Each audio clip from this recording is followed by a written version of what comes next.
স্কুলের ছাত্রছাত্রীরা রেলের ছবি অঙ্কনের মাধ্যমে তাদের মনের ভাষা প্রকাশ করে চলেছে। তাদের মনের একটা আশা আকাঙ্ক্ষা যে কবে রেল হবে। তারা মনে মনে ছবি আঁকছে, দেওয়ালে ছবি আঁকছে, খাতায় ছবি আঁকছে যে আমরা রেলে করে স্কুলে যাচ্ছি, কলেজে যাচ্ছি। ছাত্রছাত্রী এবং সাধারণ মানুষজন আর কতদিন অপেক্ষা করবেন মন্ত্রী মহাশয় যদি একটু বলেন। নমস্কার। রেল সংক্রান্ত বিষয় নিয়ে বলার সুযোগ করে দেওয়ার জন্য মহাশয়কে অনেক অনেক ধন্যবাদ। শ্রী শ্রী ঠাকুর রামকৃষ্ণ এবং মা শারদাকে প্রণাম। এবং আমি আরামবাগ লোকসভাবাসীর কাছে কৃতজ্ঞ, তারা আমাকে আশীর্বাদ দিয়ে সংসদ ভবনে পাঠিয়েছেন। রেল সংক্রান্ত বিষয় নিয়ে সংসদ ভবনে যখনই শুনি তখনই বলা হয় ডাবল ইঞ্জিন সরকার, ডাবল ইঞ্জিন সাঁ সাঁ করে ছুটে চলেছে সব জায়গায়। সব জায়গায় 100% কাজ হয়ে গেছে। আরও শোনা যায় এই সংসদ ভবনে সবকা সাথ সবকা বিকাশ।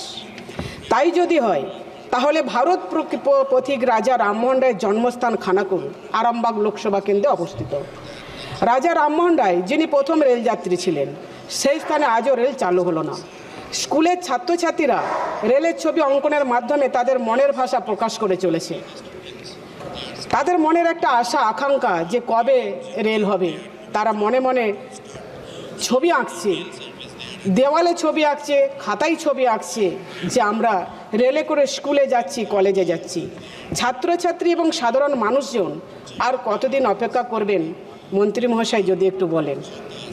পাঁশকুড়া থেকে চন্দ্রকোনা পর্যন্ত রেল অবিলম্বে চালু করা হোক।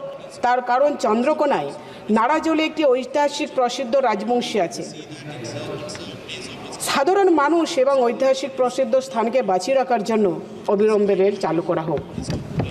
তারকেশ্বর থেকে বিষ্ণুপুর, যেহেতু রেলমন্ত্রীর সামনে বসে আছেন, আমি ওনাকে অনুরোধ করব যে পশ্চিমবাংলার সরকারকে, মাননীয় মুখ্যমন্ত্রী মমতা বন্দ্যোপাধ্যায়কে বারবার আক্রমণ না করে, জমি জট সংক্রান্ত বিষয়ের উপর দোষারোপ না করে তারকেশ্বর থেকে বিষ্ণুপুর রেলের কাজ দ্রুত করা হোক।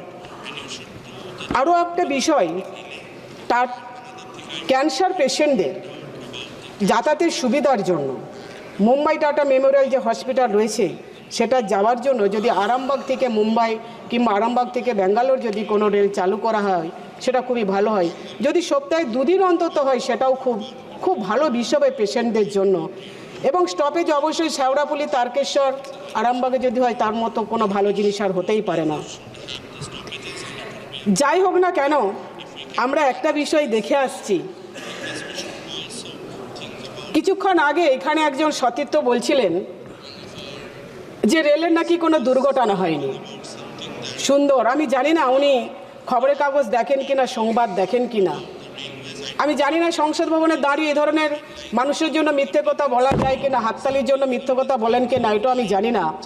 তার কারণ আমরা যখন ছোটবেলায় খেলতাম, আমরা প্রথমে বলতাম কু ঝিকঝিক ঝিকঝিক ঝিকঝিক ঝিকঝিক ঝিকঝিক ঝিকঝিক ঝিকঝিক ঝিক ঝিক ঝিক ঝিক ঝিক।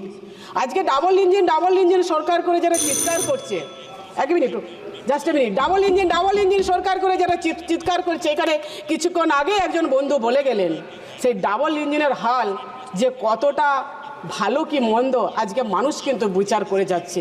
তবু আমি বলবো মন্ত্রী মহাশয়ের কাছে অনুরোধ করব, আরও বিশেষ করে এই বিষয়, যেহেতু ভারতবর্ষের রেল খুব দ্রুততম একটা যোগাযোগ ব্যবস্থা, এর জন্য যদি ধ্যান দেন।